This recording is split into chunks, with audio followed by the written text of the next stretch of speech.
Hi, I'm Rachel Flynn. I'm an actor and director and writer living and working in New York City. Hey, I'm Ned Donovan. I'm an actor living here in New York City. I'm also a fight director. And we're the hosts of this podcast. At the Table, a play reading series, is an opportunity for listeners to join us as we explore new work, both from a writing perspective. The writers are going to get to hear their work in the mouths of incredibly talented actors. It's an opportunity for listeners to hear these incredibly talented actors try to play together and determine what the work is, explore what the work is, both for themselves and for the writers who are hopefully going to be getting a lot out of this.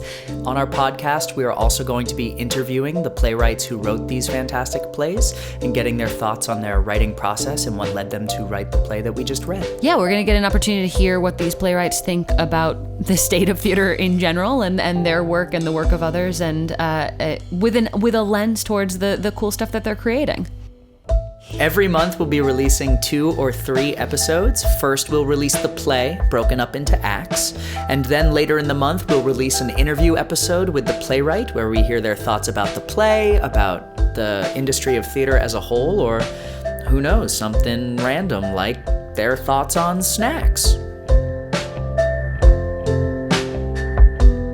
So let's talk about the first couple of plays that we've selected to produce for this podcast. Rachel, do you want to talk about the first? So the first play we've been looking at that we're going to be reading through is Shannon Deep's If Found, Please Call, which what struck me about it is that it's about personal connection through, in spite of or despite personal failings, which I sort of, I dig. And I think that there's some really interesting interplay, this great Venn diagram of personal interaction difficulties that come with substance abuse and addiction, and also those that come with non-substance abuse related mental health issues, and sort of the Venn diagram of isolation that comes from dealing with those two things, because you've got two central characters dealing with very extreme versions of both of those scenarios, who find each other. Sure. We have a play called Troop 54 by Justin Colombo, another New York City-based playwright. I swear that they won't all be New York City-based. No, let's get people from everywhere. Yeah. That's just like I want to hear what plays are coming out of Wisconsin. But yeah, Wisconsin, somewhere exotic. That's exotic. Justin Colombo is a New York City actor and playwright. If you ever saw Rock of Ages on tour, he may have been your Lonnie.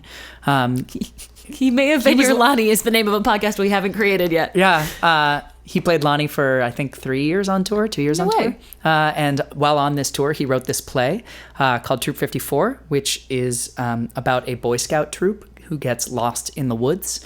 And their scout leaders are a little inept, and they are responsible for trying to figure out how to get these kids back out of the woods. It's a comedy. I'm so excited for this play. It's hilarious. It's so funny. So funny for this. It's a great time. As an adult who frequently plays teenagers in New York theater, we're gonna have fun finding people to like really nail their inner 11-year-old scouts. Absolutely, I'm really looking forward to that. Later this season, we're gonna be looking at a play called Parched by playwright Dustin Sullivan. He is also a lyricist through the BMI program. Yeah, I know. He's got the cred, and he's been playwriting, novel writing, I think, a mix of a hodgepodge of writing, about 6 years now, I think. The play Parched that we're looking at is a semifinalist for The O'Neill. The play itself, Parched, it's funny, but it's about loss, everybody. It's about loss. It follows a young man who is selling his father's land after his father passed. And in the midst of this, it kind of dabbles in magical realism. He's trying to sell off the land so he can leave town and never come back. And unfortunately, right before he goes to sell, there's a huge downpour in the town, and everything gets soaking wet except for his father's land, which remains bone dry. So he has to go about trying to sell the land, but the town is trying to figure out why nothing will grow, why there will be no moisture, why the land stays parched. And there's also a love story in there. Yeah, it's a rad show. It's beautiful. There are also so many benefits to creating a theater-based podcast when we live in the theater hub that is New York City. One of the benefits of working in New York is meeting all of these actors who are here, and all the the joke, right, is that there are thousands upon millions of us and none of us can pay rent.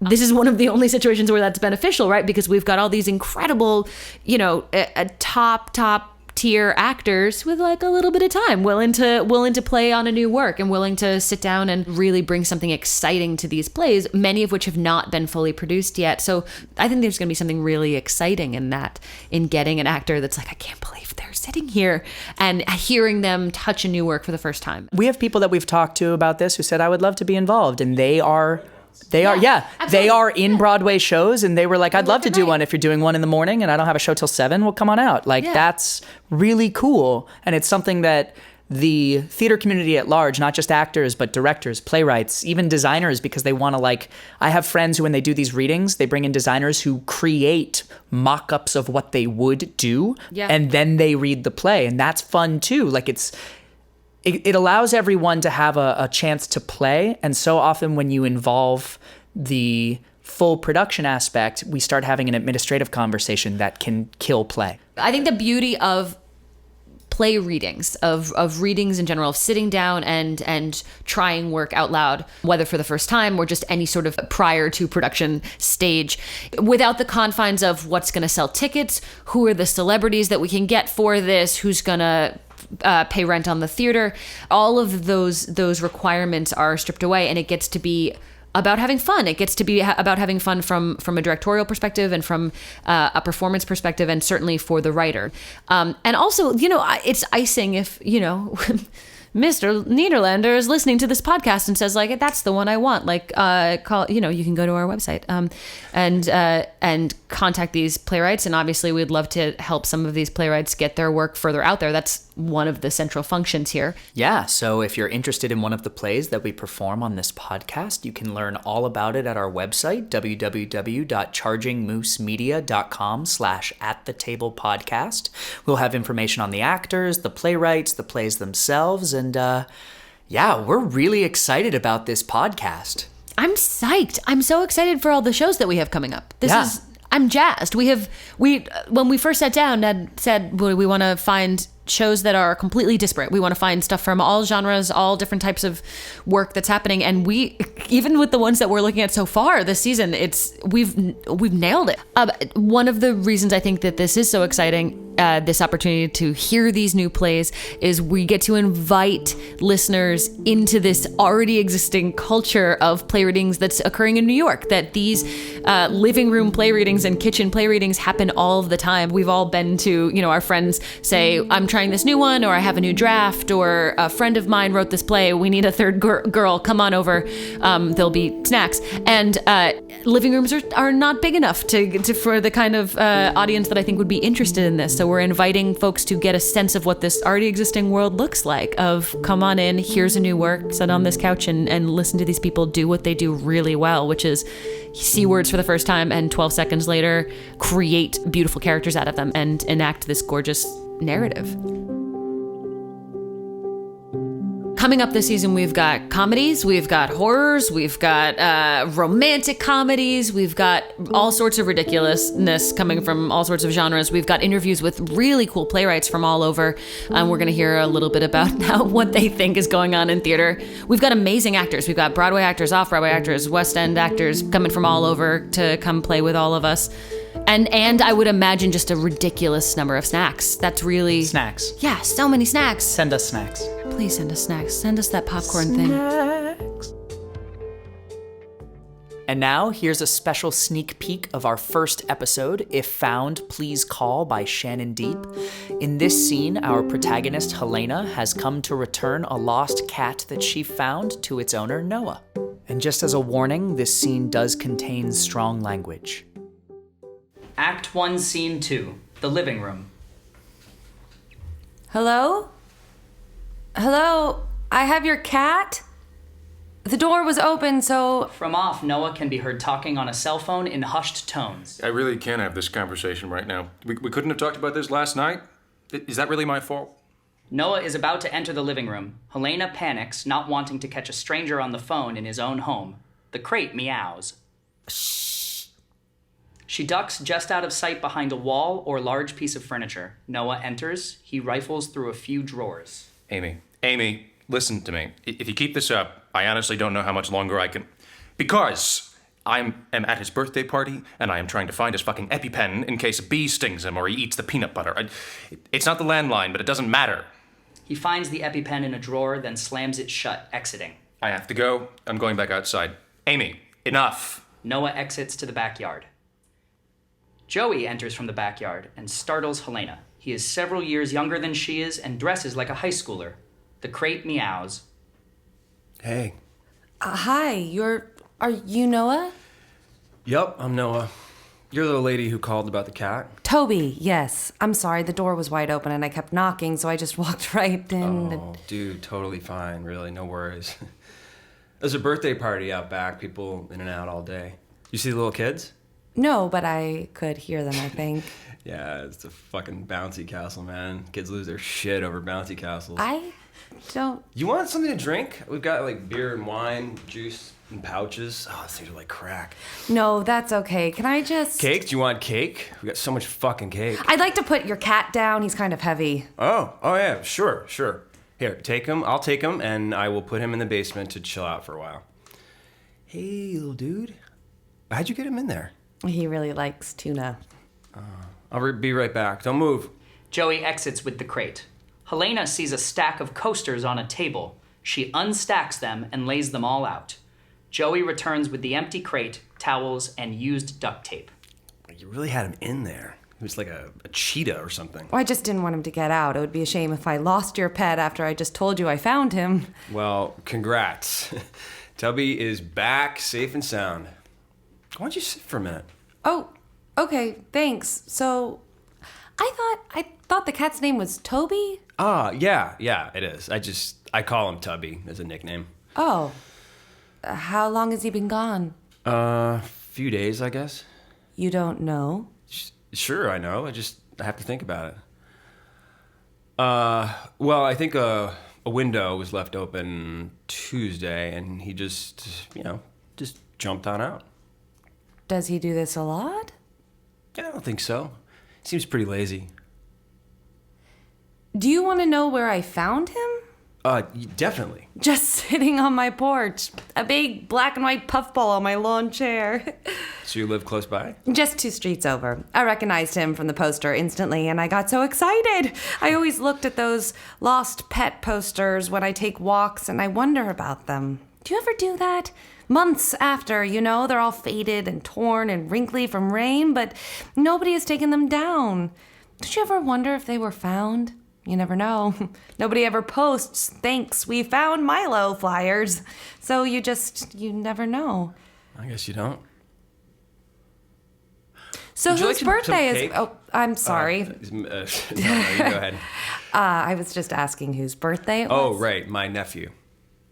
Durbin. Durbin? Is that his name? Fucking awful, right? I mean, it's okay. You can laugh. What? It's like some kind of bad joke. That's what you name a horse. Well, I thought you named a horse a whole sentence or something. Well, Durbin's 4th birthday party is a good name for a horse, then. Yeah, it's pretty good. Well, how old am I? Yeah. Oh, no, wait. First your name, and then how old you are. I'm Helena. Why do you want to know how old I am? Just wondering. You look pretty young. But mature, like maybe 31, 32? I'm 28. Well, shit. I should go. Thanks for your hospitality, and I'm glad Toby got home. Yeah, he's a lucky little shit. Hey, Helena, are you sure you don't want cake? It's got Spider-Man on it. No, thanks. I have to go. She gathers the crate and starts for the door. I do think about that stuff. That stuff with the pets, do they ever get back? That stuff. And sometimes I take the old signs down. I don't like looking at them. I always want to call and just ask if they got home okay, but... Yeah? Yeah. I don't even like animals. Unseen by Joey, Noah enters from the backyard. I don't either. I'm gonna have to go home and lint roller my entire house. Are you sure you don't want cake or anything? Joey, who's your friend?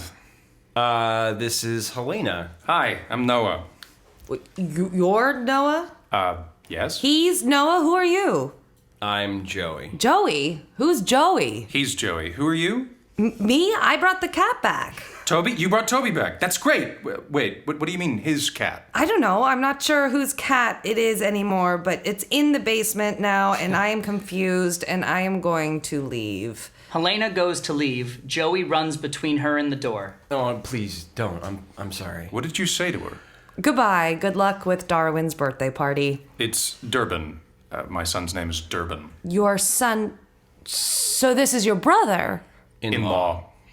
Look, I don't understand. No, it's my fault. It's my fault. I told you that I was Noah. Noah is my brother-in-law, and his family lives with me. You live with us. And I live with them, and it is their cat. And when you called and you said you had the cat, you sounded nice. And Jesus, Joey. I'm so sorry for his behavior. No, it's fine, really. Anyway, your cat is back, so I'll be... Yes, that's really great. Thanks. Where did you find him? all curled up like a football on a porch. Yes, on my porch. I had seen the posters. Well, I'm really glad you found him. Derby will be so happy. He loves that cat. You said he's in the basement? Yeah, I put him down there since all the doors were open. That's the smartest thing you've done all week. Pretend I said thank you. Well, I am going to go make sure Toby has food and water and then go tell Derby the good news. Great. And Helena, is it? Helena, feel free to have a piece of cake or something. We're really thankful you brought him back. Very thankful. Noah exits with a glare to Joey. Joey slumps onto the couch, embarrassed like a child scolded in front of a friend. Sorry I didn't tell you who I was. I'm actually a giant asshole, and so stuff like that just seems to roll. I think I'll have some cake. What, really? You said it's Spider-Man, right? Yeah, and it's dairy-free because Durbin is lactose intolerant, obviously. Oh. Oh, did I mention that he's also an albino? Shut up. Man to God, he's running around here in something called a sun shirt so he doesn't burst into flames or whatever. Joey plucks a picture off a shelf and hands it to her. Kid looks like something from the bottom of the sea, doesn't he? Oh, poor little guy. No. He is evil. 6-1, he is the reason Tubby ran away. Toby. Semantics. That's not what that means. I don't care. And that is my sister. Amy? Amy, Chelsea. Oh. Where'd you get Amy? I don't know. I thought someone said it earlier. Nope, her name is Chelsea. She's pretty. She is. Could have done a lot better than that dick of a husband. You don't have to say anything. Everyone knows it, even Chelsea. Oh. I mean, God forbid she hears me say anything about it, though. Such a fucking peacemaker. Gandhi would be jealous. She is a militant peacemaker. What's the war about? She doesn't know how to talk to me. You're very talkative. Yeah, that's part of the problem. Do you ever have that with someone? Like, they're awesome and you like crazy love them, but you can't just fucking communicate? Like a blind person speaking to a deaf person who is using sign language? I guess. I don't know. Well, you're lucky then. I mean, she's great, Chelsea, but she's such a goddamn mom. Anyway. So, cake? Fuck, yes, cake. Just hang on a sec and I will get it. Joey exits. If you stay long enough, the kids will all sugar crash, and then we can use the bouncy castle. That is not a no. Helena studies the family portrait she's still holding. Not Amy. She spies a stack of magazines on the coffee table. She puts the portrait down and clasps her hands together. She waits. Her foot taps. She tries to ignore the panic that's mounting. Finally, it's too much. She unstacks the magazines, then checks her hands 3 times for paper cuts and slumps in defeat. End of scene.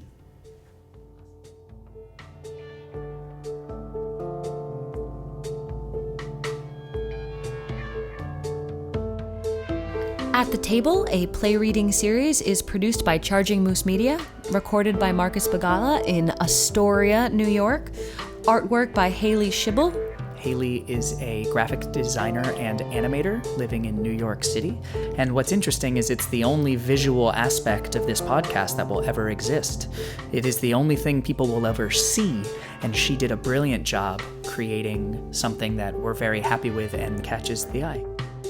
Charging Moose Media is a New York City-based production company specializing in new media. If it's podcasts, web series, if it's web comics, what is a new idea and a new approach to approaching interesting content. And we are especially interested in telling great stories through the art of new media. If you enjoyed listening to At the Table, a play reading series, please subscribe to our podcast. More subscribers and listeners allows us to get more sponsors, which allows us to bring you more great plays along with more content across the Charging Moose Media platform.